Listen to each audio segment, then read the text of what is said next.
Foi. Motivation. Surpassement.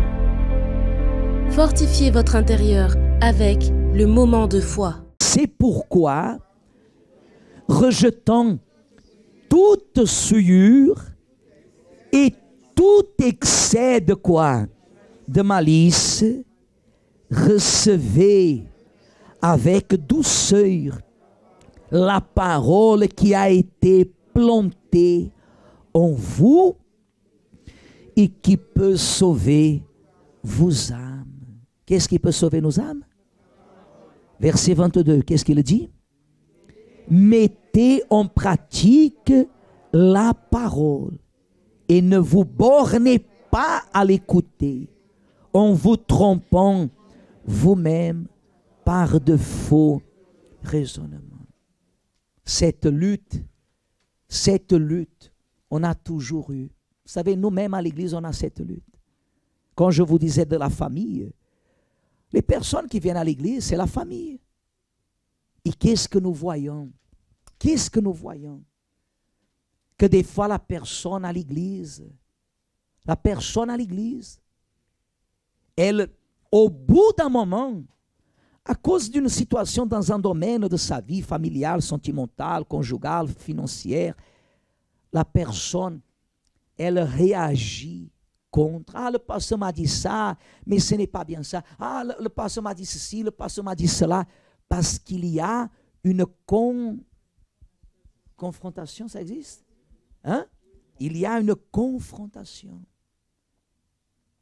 C'est pour cela que des fois la personne, par exemple, avant d'être délivrée, elle a un combat contre le diable. Elle a un combat contre le diable, mais un combat, une lutte.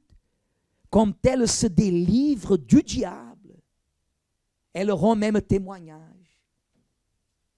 Sauf qu'elle oublie que la vraie lutte commence parce que c'est beaucoup plus difficile de se délivrer de soi-même que de se délivrer du diable.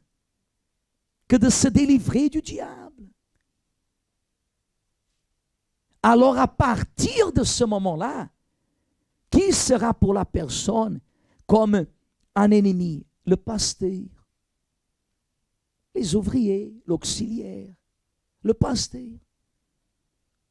Le pasteur que si véritablement il vit pour que le salut de la personne soit à jour, la personne va commencer à regarder le pasteur avec des mauvais yeux. Va commencer à considérer la parole, des fois même à l'église.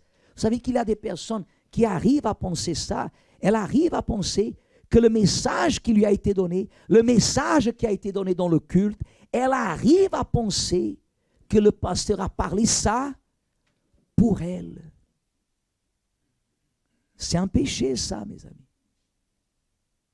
Quand vous dites comme ça, ah, le pasteur a parlé ça, mais c'était pour moi qu'il était en train de parler. Au départ, la personne est arrivée à l'église, elle a dit comme ça, la parole que le pasteur parlait, tout ce qu'il disait était pour moi. Vous n'avez jamais entendu dire ça? Ou peut-être vous-même. Oui ou non?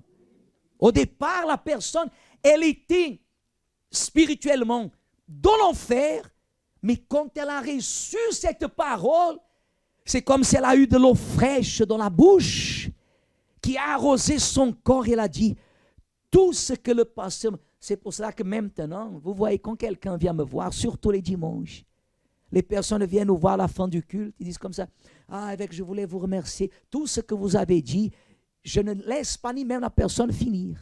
Je dis, madame, on a le culte à 10 heures, dans la semaine on parle, oui, mais je voulais... Non, c'est Jésus. C'est Jésus. Les personnes disent ça souvent au pasteur, parce que merci, parce que ce que vous avez parlé, c'est ma vie. Mais quand elle est délivrée de ce problème, et les démons sont sortis, vous savez, quand la personne, on disait comme ça, ouvrez votre Bible dans l'évangile de Matthieu, et elle allait dans les indices, Matthieu, c'est où Matthieu? Hein? Vous savez que c'est ça? Elle ne connaissait rien de la Bible. Matthieu, Matthieu, Matthieu. Quand elle trouvait Matthieu, le pasteur disait, fermez la Bible, levez-vous. Comprenez? Mais maintenant, non. Maintenant que le pasteur dit comme ça, ouvrez votre Bible dans l'évangile de Matthieu, chapitre 6, verset 1. Elle n'a pas besoin d'ouvrir, elle le sait déjà. Elle est devenue une sadducéenne qui connaît mais qui ne pratique pas. Vous ne verrez pas l'effet de Dieu si vous ne pratiquez pas.